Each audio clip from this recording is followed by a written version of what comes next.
Hello， 大家好，我是米粒儿呀。蓝胖子成了大熊的煮面火炉，静香成了大熊的公主，这是人生开挂了吗？秋风瑟瑟，北风寒，大熊冻得哆里哆嗦的，就算再冷，就穿个短裤，看着空中的飞机，就知道又是小夫新买的高科技，不用问都知道，肯定不能借给自己。人贵在有自知之明。回到家，听到悠扬的音乐声，这是买了立体音箱了吗？原来是从小多拉的体内发出的，还掺杂着噪音，把小多拉给惊醒了，还嘀咕不该变成杂牌音响。原来这个是机械化机，可以把各种机器的功能转移到人身上。正巧老妈的电熨斗坏了，试手的机会来了，对着电熨斗再对准老妈的手，电熨斗的功能就转移到了老妈的手上。老妈感觉火掌炙热如烈火，我勒个乖乖，这个好啊，省时省事儿。大熊看懂了机器的原理，正好自己的卧室缺个电暖炉，对准扫描，在日常坑多拉。蓝胖子一边睡觉一边散热，房间热乎乎的，秒变暖男，吃个泡面岂不快哉？大熊贴心的还给睡醒的小多拉留了一个，这不还在人家头顶烧水，充分利用 nice 啊！大熊在使用道具这层面堪称奇才，人家小多拉也是有脾气的，欺负谁呢？看到小夫的遥控飞机，也不管小多拉的阻拦，直接扫描转移到小多拉身上。在大熊不熟练的控制下，这损孩子把多拉玩够呛，给造的埋了吧摊的。爱情小飞机谁撞谁懵逼，给小夫的飞机撞稀碎，最后在电梯店完美着陆。小多拉义正言辞的让大熊归还，可大熊干啥不行，左摇第一名呀，跑进电器店扫了好多商品，扒拉扒拉手指给静香打电话，约来家里玩。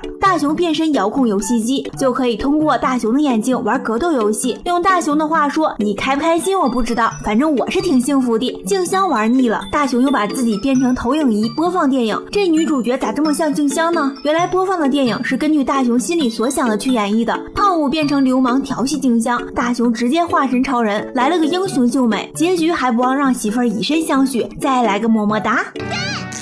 一个大巴掌打断了大熊的白日大春梦，这回玩劈叉了吧？正好小夫拿着坏了的飞机来算账，看到大熊藏在身后的机器，胖虎知道了使用方法，对准小汽车，再用到大熊身上。天道好轮回，苍天饶过谁呀？米粒我不禁想到了这些成语，勉为其难，难上加难，迎难而上。小伙伴，你还能想到啥成语呢？这应该是大熊被折磨最惨的一次了吧，给大熊累得气喘吁吁。这还不算完，来到胖虎家，充当立体音响，外带切割功能，听困了又把大熊变身暖炉，害人终害己呀！这时老妈让胖虎下楼打扫，胖虎灵光乍现，打算用大熊吸一吸屋里的灰尘。人在江湖飘，哪有不挨刀？大熊彻底慌了。这时小多拉拿着任意门及时出现，才化解危机。可老妈这烈焰掌该如何是好呢？也没有停止按钮呀！小伙伴，如果给你这台机器，你想复制点啥呢？